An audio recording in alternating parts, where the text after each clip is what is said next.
Iya, jadi pada posisi PPATK di dalam Satgas, PPATK melakukan analisis terkait dengan transaksi yang diduga ini dan sudah sangat kuat dugaannya terkait dengan judi online. Memang perkembangan paling masif terjadi di sekitar 2019, 2020, 2021. 2017 kita sudah menemukan dana 2,1 triliun, lalu kemudian 2018 3,9 triliun, berkembang 100% di 2019, 6,85%, berkembang lebih dari 100% lagi di tahun 2020 menjadi 15,77%, berkembang lagi lebih dari 100% di 2021 dan terus yang paling masif adalah 2021 ke 2022. Itu 57 triliun menjadi 104 triliun, lalu berkembang di tahun 2023 saja kami ketemu angka transaksi terkait dengan narkotika judul ini adalah 327 triliun. Nah di kuartal pertama saja di tahun ini kami menemukan transaksi sebesar 101 triliun lebih terkait dengan judi online. Nah, jumlah transaksi yang kami analisis secara keseluruhan sudah mencapai 400 juta transaksi, 400 juta transaksi.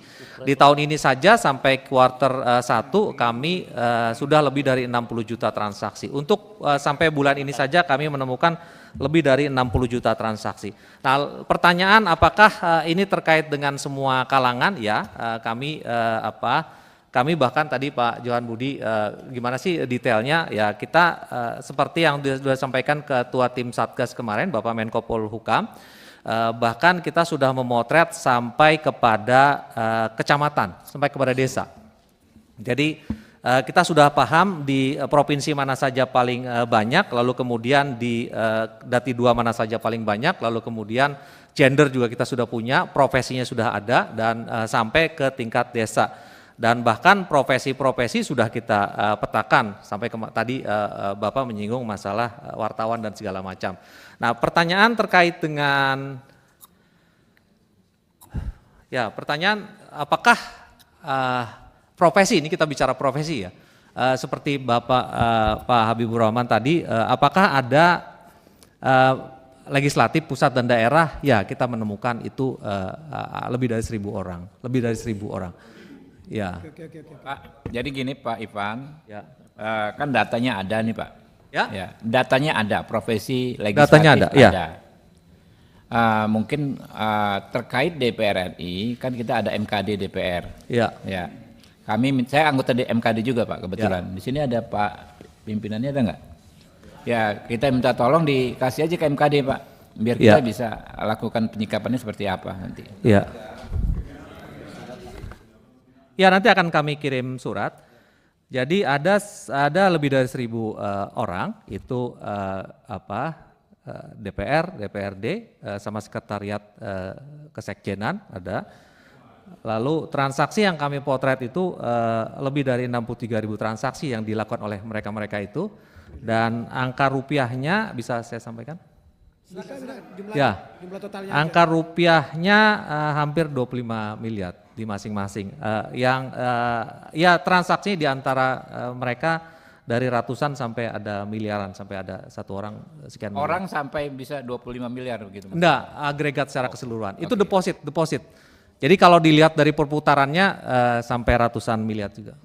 Pimpinan, saya usul ini pimpinan, karena ini menyangkut juga para wakil rakyat, tadi sudah disampaikan pimpinan, sebaiknya hari ini atau kita putuskan MKD yang memanggil PPATK ke MKD untuk menjelaskan secara terbuka di sana. Terima kasih.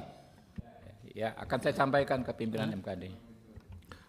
Pimpinan, tidak adil rasanya kalau hanya legislatif aja yang disampaikan. Eksekutif, yudikatif juga perlu disampaikan, ya kan? Saya nggak setuju juga kalau hanya legislatif. Bagaimana putaran di sana, di eksekutif, di yudikatif? Jangan-jangan memang sudah merambah ke semua cabang-cabang kekuasaan. Seolah-olah termasuk di PPATK ada nggak tuh Pak yang main Pak? Di PPATK alhamdulillah nggak ada. Alhamdulillah nggak ada. Setuju pimpinan, setuju. Saya kira eksekutif juga. Sedikit orangnya, cuma 500 orang. Yudikatif juga. Ya. Ya setuju disampaikan aja Pak. Eksekutif, legislatif supaya pimpinan. Izin Ketua. Sebentar. Ini menarik, saya yang atur, Oke. sebentar. Baik pimpinan, terima kasih Pak JB yang sangat baik sekali. Saya sependapat dengan kawan-kawan pimpinan karena kita mencoba berniat untuk membongkar kemungkinan-kemungkinan siapa yang terlibat di dalam judi online ini. Nah, karena Pak Ivan sudah memulai memberikan data-data agregat dari DPRD, baik kabupaten kota, provinsi sampai DPR RI. Kira-kira begitu ya. Nah, ini sangat bagus sekali karena kita niatnya sama dalam rangka bagaimana judi online yang ada di Republik ini itu tidak ada.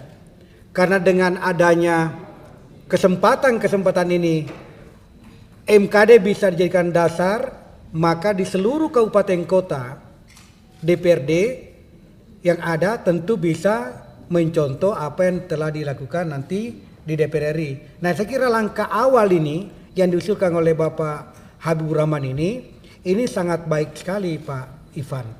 Nah, selain itu saya juga setuju, konon kabarnya judi online ini sudah dari bawah. Apakah ada di tingkat siswa, kemudian terpelajar yang lainnya, dan seterusnya, dan semua institusi-institusi yang ada. Kenapa? Kalau ada yang terjangkit semuanya, supaya kita dudukkan bareng sama-sama, supaya ada komitmen bersama untuk tidak melakukan itu. Sekali lagi, apakah juga PPTK juga berkoordinasi dengan Kominfo? Ya, Kominfo, karena saya rasa kalau Kominfonya menutup servernya langsung, tidak ada yang bisa main. Menurut pandangan saya, kalau server itu dipakai server yang ada di Indonesia. Hal lain halnya kalau servernya yang tidak melalui Indonesia, itu yang saya tidak paham. Kira-kira seperti itu. Saya setuju Ketua, terima kasih. Mas Tibi masih ini sampaikan. Ya, sedikit aja Ketua. Kita di atas banyak media, saya takutnya ada miss tadi mengenai data yang disampaikan oleh Pak Ivan. Tadi menyebut ada 1.000 anggota legislatif ya. Takutnya mungkin perlu diperjelas lagi dari 1.000 itu yang DPR RI berapa? Karena konteks yang ditanyakan Pak Habib kan mungkin DPR RI Pak Habib ya. Yang kedua, saya kira nggak efektif juga kalaupun MKD dapat data dari DPR RI, orang sebentar lagi udah bubar kok ini periode ini kan, mau diusut apanya gitu. Yang ketiga, saya kira saya setuju dengan Pak Nasir, jadi jangan hanya anggota DPR saja, tapi juga terutama penegak hukum Pak menurut saya, karena penegak hukum itu kan yang melakukan law enforcement-nya ya kacau kalau penegak hukumnya juga ikut berjudi kan. Ini bagaimana penegakan hukumnya, karena itu data yang disampaikan seharusnya juga detail untuk profesi yang lain. Dan khusus MKD, saya sebagai anggota Komisi 3 harusnya PPATK yang ketemu MKD ya. Data yang diminta oleh Komisi 3 adalah data semuanya itu, kalau memang yang disampaikan tadi adalah data detail. Jadi Komisi 3 yang bukan anggota MKD juga berhak tahu kalau memang kesimpulan di Komisi 3 ini bahwa data yang tersebut akan disampaikan PPATK. Nah, khusus yang MKD, saya kira MKD bisa meminta PPATK secara tersendiri ya. Tapi kalau Komisi 3 tentu harus semuanya. Sehingga data itu tidak hanya diketahui oleh MKD, tetapi PPATK ini rapat dengan Komisi 3. Saya sebagai anggota Komisi 3, kalau itu dikasih, ya kita juga harus dikasih gitu. Terima kasih Pak Ketua. Pimpinan, sebelah kanan pimpinan. Masih ini. Kalau boleh. Boleh. Ya, Menarik baik. soalnya. Terima kasih pimpinan.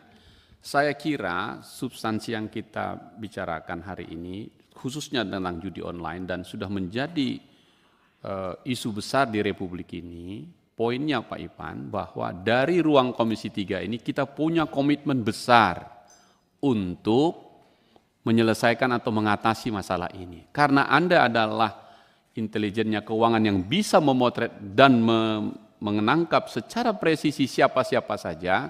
Saya setuju Bung Nasir Jamil dan kawan-kawan. Bikin aja klasternya. Kalau tadi legislatif, kami ini terbuka saja. Kalau memang ada sebutkan, nanti tinggal buat klasternya. Eksekutif. Nah, Anda harus juga proaktif pergi ke BAKN misalnya atau BSN ya, yang bidang pegawai-pegawai negeri nih misalnya. Aparat penegak hukum, mulai dari kepolisian, kejaksaan dan seterusnya. Sekolah-sekolah, tokoh-tokoh masyarakat atau ormas-ormas, dan banyak lagi. Yang mau kita potret adalah ternyata ini sudah masif dan sudah menyebar di semua lini. Dan karena itu negara harus mengambil sikap, mengatakan lagi langsung, judi online kita sudah darurat judi online gitu. Nah kalau sudah darurat itu artinya sudah di UGD. Nah kalau sudah di UGD harus ambil tindakan cepat ketimbang mengambil tindakan lain. Saya kira soal judi online ini tidak lagi untuk didiskusi, tapi dieksekusi. Dan Anda berada di terdepan. Saya setuju pimpinan tadi, ruangan ini menjadi energi kita bersama, sama-sama untuk memerangi judi online ini. Terima kasih pimpinan. Pak Ipan, silakan Pak Ipan. Iya, izin. Untuk klaster secara kelembagaan kami serahkan secara terpisah.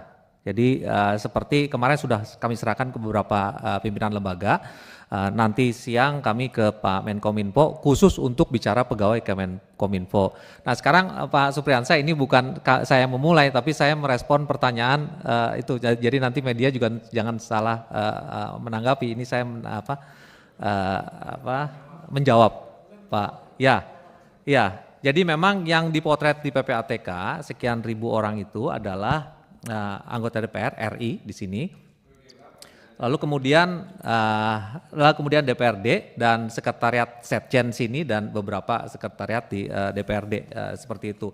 Itu angkanya masif.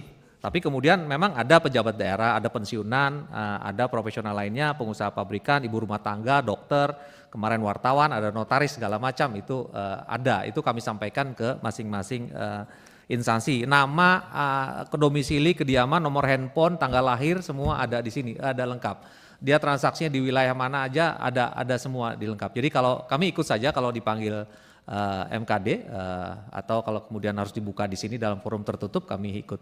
Tapi kalau pertanyaannya apakah ada? Izin pimpinan. Ya, karena ini terkait menyangkut masalah dokumen ya. Dan kebetulan PPATK ini adalah mitra Komisi 3. Saya kira tidak ada salahnya ketika dokumen itu diserahkan kepada pimpinan Komisi 3, lalu kemudian pimpinan Komisi 3 menindaklanjuti ke MKD. Mekanismenya seperti itu. Kan ini antar AKD. Ya kan begitu. Enggak gitu Pak, enggak gitu Pak. Jadi iya. Saya sikapi Pak, enggak bisa begitu Pak. Jadi MKD itu bisa minta data kemanapun. Iya, ya. Enggak harus lewat Komisi 3 Pak. Iya bisa saja langsung ke tapi paling tidak ini kan dalam ruang rapat Komisi 3. Maksud saya ini diserahkan, ya terserah dari unsur pimpinan. Apakah diserahkan ke pimpinan Komisi 3, kemudian pimpinan Komisi 3 menindaklanjuti ke AKD lain. Pak Irfan, makasih. Pak Irfan, kita sepakat biar suratnya ke Komisi 3 dulu atau Komisi 3 menyerahkan ke MKD. Sebentar Pak Ketua, izin Pak Ketua. Saya dulu Pak Ketua, izin. Saya sesuai dengan Pak Habib tadi yang saya sampaikan. Jadi yang MKD silahkan aja MKD. Tapi Komisi 3 itu harus diberi data yang sama. Karena PPATK ini mitranya Komisi 3 Pak. Bahwa MKD berhak memanggil siapapun silahkan. Data PPATK boleh diserahkan ke MKD kalau MKD memang membutuhkan. Tapi Komisi 3 harus dapat data yang sama. Karena PPATK mitranya Komisi 3. Demikian Pak Ketua. Sepakat itu apa yang disampaikan oleh Pak JB. Lanjut silakan Pak Ipan. Ya, memang salah satu perintah dari Kasatgas Judol kami diminta untuk menyerahkan detail terkait dengan judol di masing-masing instansi kepada pimpinan lembaga, kepada pimpinan KL. kami menunggu, sekarang menunggu perintah saja. Karena ada klaster daerah dan segala macam, mungkin yang bisa kami serahkan, tapi kami ikut apakah hanya DPR RI pusat atau se-Indonesia atau termasuk Setjen pula. Kalau Setjen mungkin saya akan ketemu Pak Setjen untuk menyerahkan data terkait dengan. Kalau yang terkait anggota DPR RI periode ini, MKD berwenang meminta kepada siapapun, ya termasuk kepada PPATK. Jadi nanti kita serahkan, kita tunggu pimpinan MKD dan anggota MKD keputusannya seperti apa, merespon apa pembicaraan kita seperti ini hari ini ya. Saya rasa kalau ditanyakan kewenangannya MKD berwenang, khusus hanya terkait anggota DPR RI periode ini. Baik, Pak, silakan. Izin Pak, izin Pak. Udah cukup jelas kayaknya ini. Siapa? Safarudin Pak. Saya izin Pak. Oh iya deh, silakan. Bentar. Izin Pak Ivan. Jadi memang itu kewajibannya kan menyerahkan kepada Komisi 3. Itu sebagai bahan pengawasan kita kepada aparat penegak hukum. Jadi data itu nanti seluruh Indonesia itu kita akan tanyakan kepada Kapolri sejauh mana Kapolri menindaklanjuti data yang diberikan oleh PPATK gitu loh. Nah, kita akan karena itu mitra kita Polri, mitra kita Pak. Jadi sebagai bahan kita menanyakan Pak Kapolri, ini sejauh mana ini tindak lanjutnya kan gitu. Jadi memang nanti saya kira Pak Ivan nanti akan menyerahkan ke Komisi 3 dan Komisi 3 akan itu jadi bahan untuk kita tanyakan kepada aparat penegak hukum gitu Pak, kepada Polri. Terima kasih Pak. Baik, Mas Bambang silakan. Biar saya bacakan undang-undangnya. Ini Undang-Undang Nomor 8 Tahun 2010 tentang pencegahan dan pemberantasan tindak pidana pencucian uang (TPPU). Pasal 47 ayat 1, PPATK membuat dan menyampaikan laporan pelaksanaan tugas, fungsi dan wewenangnya secara berkala setiap 6 bulan. Jadi udah resmi nih. Kepada siapa? Ada di ayat 2. Yaitu laporan sebagaimana dimaksud pada ayat 1 disampaikan kepada Presiden dan Dewan Perwakilan Rakyat. Jadi posisi sampean itu sentral Pak PPATK. Jadi kepada Presiden, DPR. Laporan hasil pemeriksaan DIKO atau laporan hasil analisa DIKO itu bisa langsung kepada Presiden. Presiden bisa memerintahkan menteri-menteri terkaitnya yang kena urusan. Gitu loh. Jadi kalau DPR juga sama. Dengan hak yang seperti ini, kita juga bisa menindaklanjuti sebagaimana yang Pak Safarudin tadi bilang. Itu yang laporan ini sudah ditindaklanjutin belum? Yang ini sudah belum, itu kepada alat penegak hukum misalnya. Jadi izin Pak, posisi sampai ini sentral sekali loh Pak PPATK. Kalau aku jadi presiden, PPATK itu kepalanya aku yang pilih Pak. Gitu loh. Ngeri nih Pak. Ngeri. Gitu loh, saya barusan kemarin nonton Netflix. Itu ada film The Gentleman. Gitu loh. Film itu bercerita tentang bisnis ganja.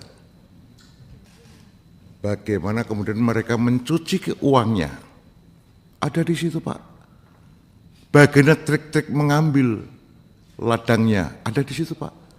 Bagaimana trik-trik memenangkan pasarnya. Ada di situ. Nanti dilihat aja The Gentleman. Saya sampai nonton 2 kali. Gua pikir ini, oh begini toh cara nyandera orang. Begitu Pak. Ya, jadi ini kembali ke sini.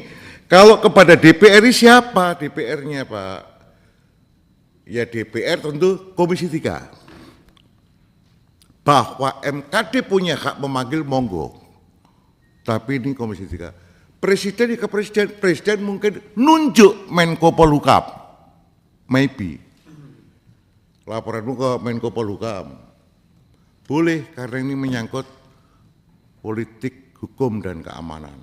Bisa Pak mengatakan itu. Tapi izini presiden dulu Pak. Mitra nih.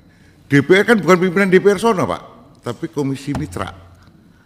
Urutannya kan begitu nih. Jadi izin saya hanya membacakan, mengingatkan kembali.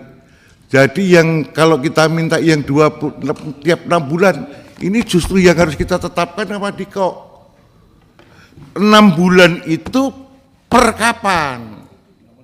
Apakah bulan Juni dan Januari atau Juli, Januari, Juli misalnya. Ini yang harus disepakati supaya kita ketika rapat begini juga bisa pegang data. Itu udah kau kirim kemana tuh datamu? Maksudnya data hasil analisismu atau informasi hasilmu atau laporan hasil analisismu atau hasil pemeriksaanmu, gitu Pak. Anggaranmu seperti apa? Lah ini tak lihat anggarannya, izin Pak. Anggaran Anda itu untuk operasional kegiatan aksi hanya 26%. Yang 74% itu untuk dukungan manajemen. Bagaimana Anda bisa acting? Tadi saya tanyakan, FATF itu bagaimana cara kerjanya? Bagaimana maksud saya actingmu itu kayak apa? Bukan acting kerjasama ini itu. Kalau sebagai task force itu nangkepmu gimana gitu loh. Itu yang mau aku harapkan. Nangkepmu kayak apa? Wong TAFT ini jumlahnya cuma 40. Dan Indonesia salah satu anggotanya. Kan juara itu Pak. Kok kan perlu dikasih acungan jempol. Sebagai kepala PPATK sudah menstandarisasikan kemampuan PPATK yang standar dengan negara-negara hebat itu, kan begitu. Dan itu dalam rangka kerjasama penyelesaian uang, kan begitu nih. Ya toh, ya saya kira ini nanti dikira kuliah. Terima kasih, itu aja saya. Dikit-dikit pimpinan, supaya meluruskan supaya tidak dikira publik ada perbedaan ya. Kita paralel sekali sama yang disampaikan oleh Mas Bambang dengan saya, ya, bahwa secara umum PPATK wajib memberikan ya laporan tersebut kepada Presiden dan kepada DPR. Tapi dalam konteks khusus ketika terjadi dugaan pelanggaran kode etik anggota DPR, ini saya bacakan pasalnya juga ya. Pasal di peraturan DPR tentang tata beracara MKD ya, di pasal 3 ada sudah dapat duluan. Fungsi pasal 2 fungsi tugas dan wewenang ya. MKD berhak memanggil siapapun terkait dugaan terjadinya pelanggaran kode etik anggota DPR. Jadi nanti kalau MKD bersurat Pak meminta data terkait anggota DPR yang diduga bermain ya, main judi online ya, harus diberikan. Kurang lebih begitu Pak. Baik, Pak Ivan silakan. Ya, pimpinan Sedikit menambahkan Ketua, apa yang tadi disampaikan Pak Habib, saya kira penjudi bukan lagi sekedar kode etik ya, tapi ini sudah pidana ini. Menurut saya, tapi kalau nggak tahu menurut yang lain. Ya, pimpinan sekali lagi tidak ada keraguan untuk menyampaikan data terkait dengan judul ini. Kami memang akan menyampaikan datanya sesuai dengan arahan dari Kasatgas sendiri. Kami lagi jalan kemana-mana untuk menyerahkan masing-masing ke KL-nya, termasuk ke DPR RI. Hanya memang kan kami tidak expect ada di forum ini kami serahkannya karena tidak ada agenda itu. Tapi sekali lagi tadi kami sampaikan DPR, DPRD dan sekretariat itu ada 63.000 transaksi. Nah untuk di sini saja yang aktif saja itu kan kalau boleh saya sampaikan ada sekitar 7.000 sekian. Nah artinya kami hanya bisa menyampaikan yang 7.000 sekian ini saja kan, tidak yang se-Indonesia tadi. Begitu kan Pak Habibur Rahman ya, dari sisi MKD-nya, ya itu.